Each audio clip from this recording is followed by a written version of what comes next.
Okay, so if you have a 401k or a traditional IRA, we need to discuss this. There is a specific rule you absolutely need to understand because, honestly, getting it wrong can be extremely costly. It is called a required minimum distribution, or RMD for short. Today, we are going to explain exactly what RMDs are, go over the major new rule changes that are creating all kinds of confusion, and most importantly, show you how you can stay ahead of them. Now, calling it a tax bomb, I know, sounds a little dramatic, right? But it is truly the perfect way to think about it. I mean, you have done everything right. You have been saving for decades. You have watched your money grow tax deferred. But here is the thing. The government has been waiting patiently for its share. An RMD is the event that can ignite this whole situation.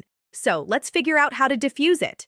All right, so what exactly is an RMD? At its most basic level, it is Uncle Sam finally coming around to collect on a very, very long-standing IOU. Let us be 100% clear on this. The key word here is required. This is not a suggestion. It is not optional. Think about it. For all those years, your money was growing in a traditional IRA or a 401k. You were not paying a dime in taxes on that growth. It was a great deal, but the IRS was never going to let that money just sit there tax-free forever. An RMD is simply the government's way of saying, okay, time's up. It is time to start taking some of that money out, and now we are finally going to tax it. And this quote says it all, doesn't it? This is the whole idea in a nutshell. Every single contribution you made and every dollar of market growth you earned was all part of a deal. You get a tax break now, and the government gets to tax it later. The RMD is simply the bill finally arriving. So that is the what, and now we get it. Let's get into the when. And this, my friends, is where things have gotten really, really tricky lately. It is frankly where a ton of people are getting tripped up because the rules have changed and the consequences for getting it wrong, well, they have never been higher. For years, you might remember hearing about the magic number age 70 and a half. That was the rule for the longest time. Then it got bumped up to age 72. And just when everyone started getting used to that, boom, the Secure 2.0 Act came along and changed the game all over again. We now have a brand new system for figuring out when your RMDs have to begin. Okay, so pause for a second and really look at this chart. This right here is the most important piece of your planning puzzle. The logic is actually very simple. Now, if you were born before 1960, your RMDs kick in at age 73. Easy enough. If you were born in 1960 or later, you get a bit more time. You have until age 75. Find your birth year on this chart and lock in that age. That date determines your entire timeline. So what happens if you get it wrong? What if life gets busy and you simply forget or you miscalculate the date? Well, the consequences are serious. This is what a lot of financial pros call the penalty trap. And believe me, it is a trap you do not want to fall into. 25%. Just let that number sink in for a minute. This is not some minor slap on the wrist. It is one of the most significant, most painful penalties the IRS imposes on individual taxpayers, often for a simple oversight. And here is the crazy part. This is actually an improvement. The penalty used to be 50%. Yeah, 50. So 25% is the new lower rate. So how does this actually work? It is not a penalty on your entire account balance.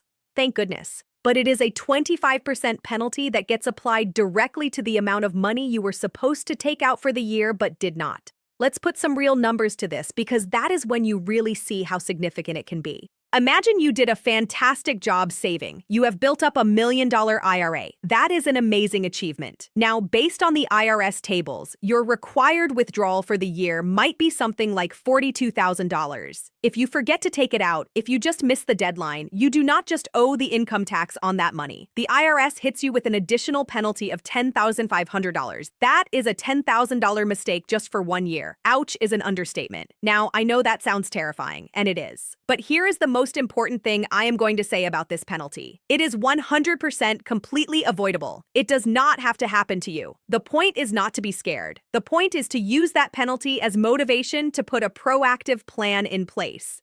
This is all about taking back control. All right, enough of the doom and gloom. We have defined the tax bomb. We see the trigger. We know how nasty the penalty is.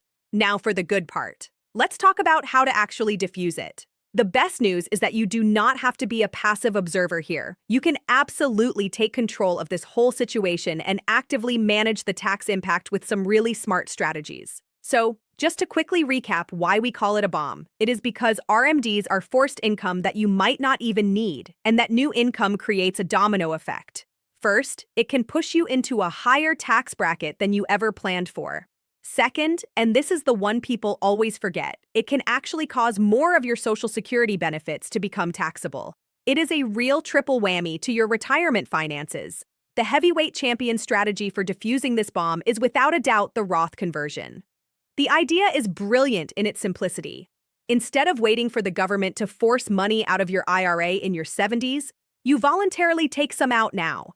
You pay the taxes on it today at your current tax rate, and you move that money into a Roth IRA.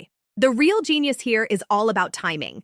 You see, a lot of people have this sweet spot in their early retirement years after they have stopped working, but before Social Security and RMDs kick in. In those lower income years, you can convert chunks of your IRA, strategically filling up the lower tax brackets. And once that money is in the Roth, it grows 100% tax-free. And here is the knockout punch. Roth IRAs have absolutely no RMDs for the original owner. You have just taken a future tax liability and turned it into a priceless tax-free asset. Okay, so Roth conversions are great, but what if you are someone who is already charitably inclined? Well, there is another incredibly powerful tool at your disposal. It is called a qualified charitable distribution, or a QCD, and it offers a really unique and wonderful tax advantage. This bar chart just illustrates the power of a QCD perfectly. Let's go back to our example of that $42,000 RMD. If you take it normally, as you see in that first bar, you add $42,000 to your taxable income for the year. Simple. But if you use a QCD, you instruct your IRA custodian to send that same $42,000 directly to a qualified charity. The money never touches your bank account. And because of that, it never shows up as income on your tax return. Look at that second bar, zero added taxable income. It is amazing.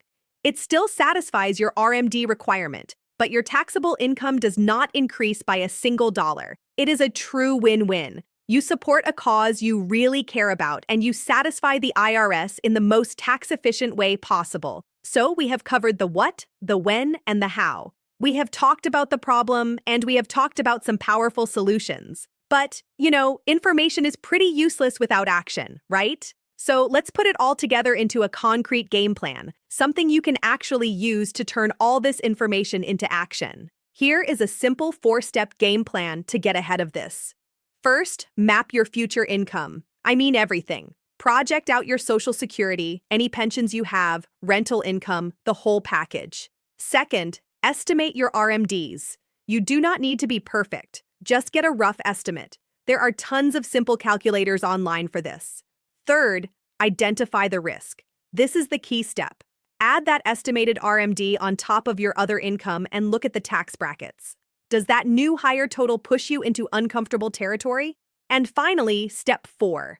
Based on that answer, you can explore your options. You will have a crystal clear idea of whether proactively managing your tax bracket with Roth conversions makes sense or if a QCD strategy is a better fit for your personal goals. And really, that is what this all boils down to. This one's simple but absolutely crucial question, because these required withdrawals, they are not some minor detail you can figure out later. They are a fundamental, massive piece of your retirement puzzle. If you ignore them, you are essentially letting the IRS call all the shots on your financial future. But if you plan for them, if you are proactive, then you are the one in the driver's seat, protecting the very retirement you worked so hard for so many years to build.